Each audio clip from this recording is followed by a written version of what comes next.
Good morning, guys. What's the plan for today? Morning, babe. Sam and I were just discussing going out for brunch. What do you think? Well, I think Macy should change her outfit first. That dress is so frumpy and outdated. It's not doing any favors for her figure. I thought it looked nice. It's comfortable and I like the print. Comfortable, maybe, but it's doing nothing to enhance your looks, dear. Maybe you should take some fashion tips from me, Fred. Don't you agree? Well, Sam does have a good sense of style. You could definitely use some improvement, Macy. It's just a suggestion. I didn't realize my outfit was such a problem. You're my boyfriend and best friend. Don't you two think you should be more supportive? Oh, please. Fred has always had an eye for fashion. It's clear he has better taste than you, Macy. I feel like you two are ganging up against me. Oh, don't be sensitive, Macy. We are just joking around. Can't you take a little teasing? Yeah, it's not our fault if you can't handle some constructive criticism. We're just trying to help you. It feels like you're tearing me down. Come on, Macy, don't overreact. We were just giving our honest opinions. Exactly. Stop being such a crybaby, Macy. Learn to take a joke once in a while. Well, okay, let me go get changed then. That's our girl. Hurry up, alright? My name is Macy, a 35-year-old woman who had been married to my husband Fred for 5 years. Our life in California together was comfortable, but something unexpected happened that turned everything upside down. One day, out of the blue, my childhood best friend Sam reached out to me. Sam was a really beautiful and adventurous girl who was 2 years younger than me. We had been inseparable during our younger years. We shared secrets, dreams, and countless adventures. However, as we grew older, Sam started making choices that led her down a troublesome path. She began dating problematic guys, and as a result, our bond slowly began to fade. There were rumors that she had become pregnant by one of her ill fated partners and had even left her family behind to be with him. When Sam contacted me, I was caught off guard. Memories of our past flooded my mind, both the cherished moments we had shared and the troubles that came later. I had no idea what happened to her rumored baby or partner. Despite the difficulties we had faced together, I couldn't ignore the connection we once had. Deep down, I still cared for Sam and hoped that maybe this was an opportunity for her to turn her life around. Although hesitant at first, I eventually agreed to let Sam stay with us in California. I made the decision without revealing our complicated history to my husband Fred. I knew it wouldn't be an easy situation to explain, and I didn't want to burden him with the complexities of my past friendship. Besides, I believed in the power of forgiveness and second chances. Sam arrived at our home with a mix of excitement and apprehension. As we settled her into the guest room, memories of our shared childhood flooded back. I couldn't help but notice the toll her troubled past had taken on her. Her once vibrant and carefree spirit seemed overshadowed by the scars she carried. Over the days that followed, Sam and I spent time catching up, reminiscing about the good times while delicately avoiding the painful chapters. We laughed, cried, and shared stories like we used to, reliving the bond we once had. It was as if time had momentarily stood still, allowing us to reconnect on a profound level. She also let me in on her past. It turned out there was never any baby, but the partners she had were all jerks. She was determined to turn her life around, and she knew I would lend her a helping hand. As the days turned into weeks, Fred grew curious about the mysterious guest staying in our home. He questioned me about her, sensing that there was more to the story than I had initially revealed. I reassured him that Sam was simply an old friend going through a tough time, leaving out the details of our complicated history. Deep down, I knew that by keeping this secret, I was treading on thin ice. The truth had a way of unraveling even the most carefully woven fabric of deception, but I couldn't bring myself to expose Sam's past to Fred, not when she was finally trying to rebuild her life. In the beginning, Sam maintained a distance, retreating into her own room for most of the days. However, as time passes, I started noticing a change in her demeanor. Sam's guarded attitude slowly melted away, revealing something that seemed to resonate with my husband Fred. To my surprise, Fred's curiosity about Sam slowly pulled them closer to each other. There was a subtle alliance between Fred and Sam that really bugged me. They began spending more time together, engrossed in conversation that stopped abruptly whenever I approached. It didn't take long before their friendship turned into a campaign against me. They were giving hurtful remarks as if I had unknowingly become the target of their mockery. One day during the weekend, as soon as I walked out of my bedroom with a nice outfit, I could already feel their judgmental looks. Good morning, guys. What's the plan for today? Morning, babe. Sam and I were just discussing going out for brunch. What do you think? Well, I think Macy should change her outfit first. That dress is so frumpy and outdated. It's not doing any favors for her figure. Oh, I thought it looked nice. It's comfortable, and I like the print. Comfortable, maybe, but it's doing nothing to enhance your looks, dear. Maybe you should take some fashion tips from me. Fred, don't you agree? Well, Sam does have a good sense of style. You could definitely use some improvement, Macy. It's just a suggestion. I didn't realize my outfit was such a problem.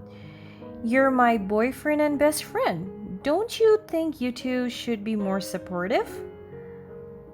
Oh, please. Fred has always had an eye for fashion. It's clear he has better taste than you, Macy. I feel like you two are ganging up against me. Oh, don't be so sensitive, Macy. We're just joking around. Can't you take a little teasing? Yeah, it's not our fault if you can't handle some constructive criticism. We're just trying to help you. It feels like you are tearing me down. Come on, Macy, don't overreact. We were just giving our honest opinions. Exactly. Stop being such a crybaby. Macy, learn to take a joke once in a while. Well, okay. Let me go get changed then. That's our girl. Hurry up, alright? I felt isolated, like an outsider in my own home. Every interaction with Fred and Sam became a minefield. Desperate for answers, I confronted Fred, hoping to understand the sudden shift in his behavior. But he dismissed my concerns with a wave, telling me that I was overreacting. His denial only fueled my confusion, leaving me wondering if I was losing my grip on reality. One fateful day, as I tidied up my bedroom, I stumbled upon a pair of earrings that didn't belong to me. Instantly, my mind went to an unsettling conclusion. Sam had been secretly entering my room when I wasn't around. The discovery left me feeling violated and betrayed. I couldn't ignore the sinking feeling in my gut. It felt like it was a concrete sign that there was something going on between Sam and Fred.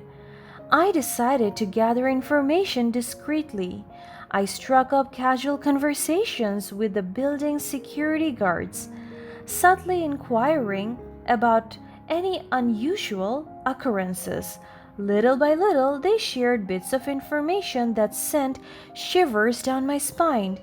It turned out that Fred had been returning to our home well before his usual time. The revelation hit me like a ton of bricks, casting a shadow of doubts over our marriage. Why would he need to sneak away from work? What was he doing during those hours? Fred's early return and Sam's presence in my room couldn't be a mere coincidence. My mind raced with so many emotions, ranging from disbelief to heartbreak. The two people I had once held closest to my heart were somehow involved. The hurtful remarks, the mockery, they had all been in it against me. Every word, every action replayed in my mind with a different lens. The nights Fred had come home with excuses that seemed feeble now, the times Sam had retreated to her room, acting like she was innocent. Everything is suspicious now. I vowed to uncover the full extent of their betrayal, to protect myself from the devastating blows they had caused. I slowly come up with the perfect plan to test their loyalty. I meticulously planned a surprise party for Fred to celebrate a promotion at work that he had had recently. I reached out to my parents in law, inviting them to be part of the celebration. They didn't know that their presence would serve as the final piece of the puzzle, and they will be witnessing firsthand Fred's dark secret. Of course, I told Fred that I would be out of town that day. I gave him and Sam just enough time to have fun with each other in my own bedroom. As the day of the party arrived, I was nervous. I quietly unlocked the door to my own home, knowing that what I would uncover could never be undone. With a mixture of anticipation and resolve, I led my parents in law to the bedroom. The door swung open, revealing a sight that shattered their hearts. There, in the very center of the room, stood Fred and Sam. Were entangled in the most disgusting affair. Shock washed over my parents in law, their faces etched with disbelief and sorrow. Fred and Sam were both in shock. They quickly covered themselves with the blanket. Wait, it's not what it seemed like. Please, Macy. I have nothing to say to you. I am leaving this house. Wait, Macy, listen. Mom, Dad, please, don't look at me like that. I'm sorry. This is all just a misunderstanding. I swear. Wait, Macy, where are you going? You can't just leave me like this. Come back here and face me, you coward. Shut up, Sam. They were a mess, but I didn't respond. I couldn't even face them anymore. I asked Fred's parents to get them out of my face, and they listened.